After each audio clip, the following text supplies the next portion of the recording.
Books you should read. Barefoot Investor Edition. Let's do it. Buy one. This is probably going to be a long one because this book is very thick. But I'm going to split it into the 9 parts that he does it in, and I'll probably do 3 parts per video. And before I get into it, this book literally 180'd my life.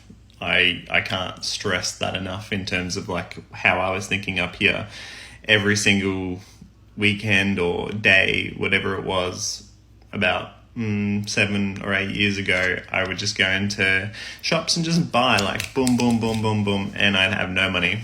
And then I read this book and I'm like, fuck, I'm an idiot. Why would I be spending so much money? I could have been putting it in other things and actually investing in myself, but no, Matt decided he'd buy all of this shit, you know?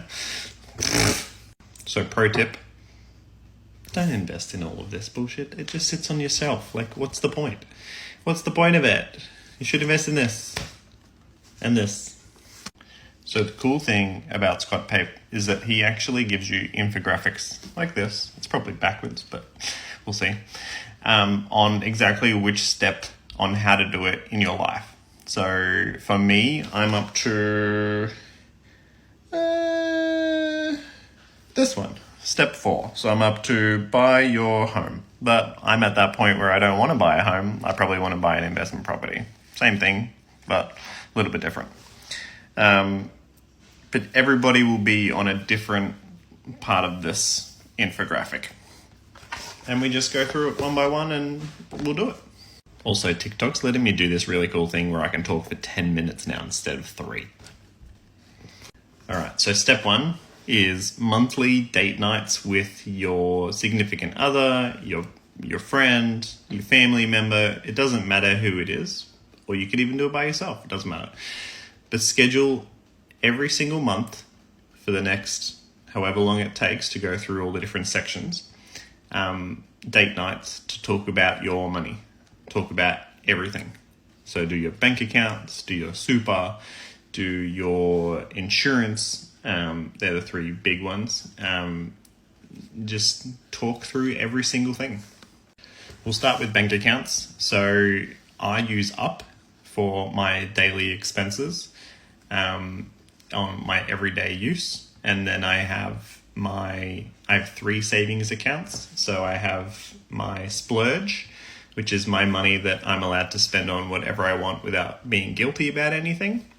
Then I have my Smile, which is for long term. So like things like holidays or some things that cost a lot of money, like a car or a house even. But shouldn't be for a house. Fire extinguisher should be for that.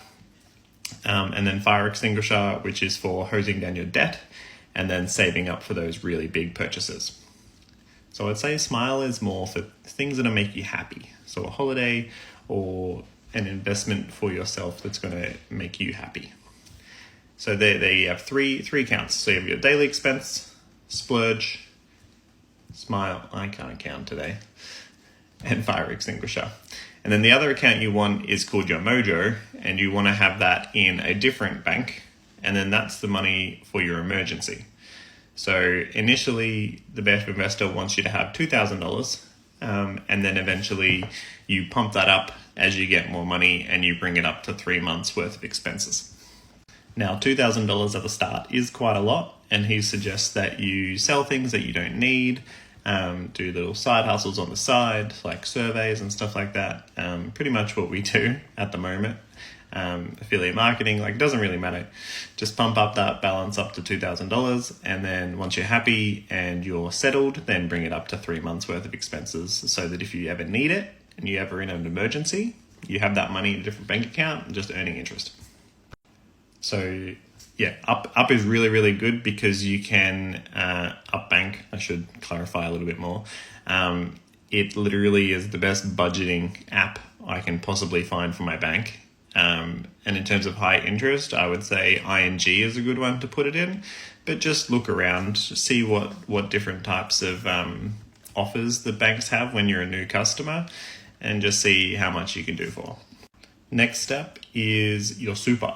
So when you work, in in Australia, and I can only talk from Australia, but your employer will put in money into your super, and at the moment it's 10.5%, soon to be 11.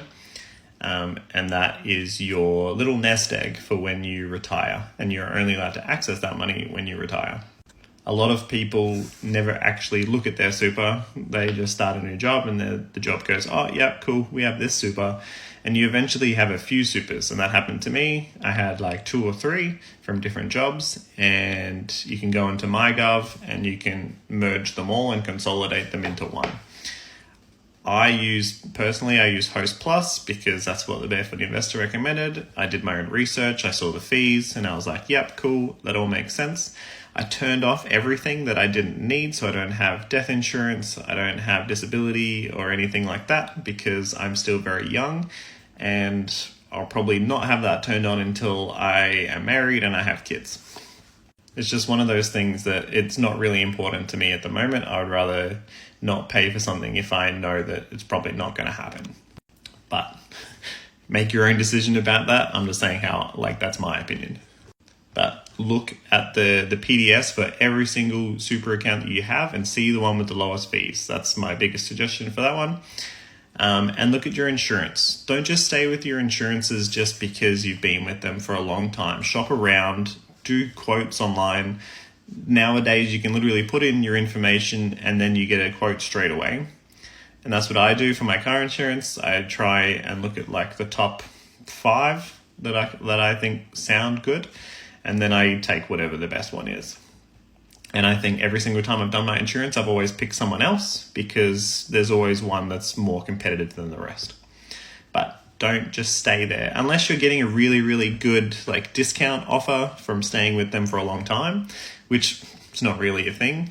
There is 1 or 2 companies that do that. Shop around. Just shop around. All right, so that's step 1. Date nights. Do it. Go do them all. Easy.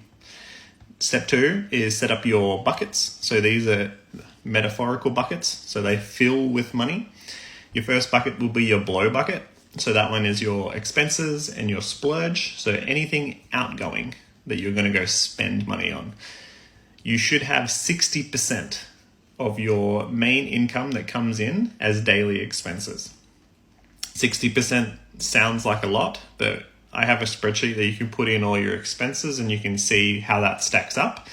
It's free. I'm going to put it on my Stan store. Just need to sign up with your email address and I'll send you out the email and with the spreadsheet. And you can just put in all your expenses and see how much that it actually totals to in a pie chart. And then you can play around with the numbers. Then you should have 10% for splurge, which you can play around with that number as well if you want more or less. 10% on smile, and then 20% on fire extinguisher, which is for extinguishing your debt. That's one bucket, so that's your below. And then Mojo is another bucket where you should bring it up to $2,000 and then 3 months eventually. And then Grow is your long-term wealth. So that one's for property investments, stocks, super, crypto, gold, whatever it is, whatever you choose to put money into. And that one is completely up to you. Everybody's situation is going to be different. I would suggest 10% of what your money comes in once you've dealt with everything else, once you're actually starting up to the grow part. That's what I would do. I'm running out of time in this 10-minute video, my God. And then step 3 is domino your debts. So if you have a personal loan or credit cards or Afterpay, Zip Pay, whatever you have, buy now, pay later, you need to start getting rid of those, because if you're in debt, you're not free. And freedom is what we're chasing here. Now, this does not include HEX, which is what Australians pay for university. Doesn't matter. It's money you can pay off whenever. And then your house. Also doesn't matter. You're going to take forever to pay that off. So just pay off the small things so you get small wins until the point where you're free from debt. That's the goal we're chasing. And I got to the end of 10 minutes. We did it. I think I'll see you in the next one. I know it's a little long, but if you want to get the Barefoot Investor, the link's in my bio as well. And if you stayed around,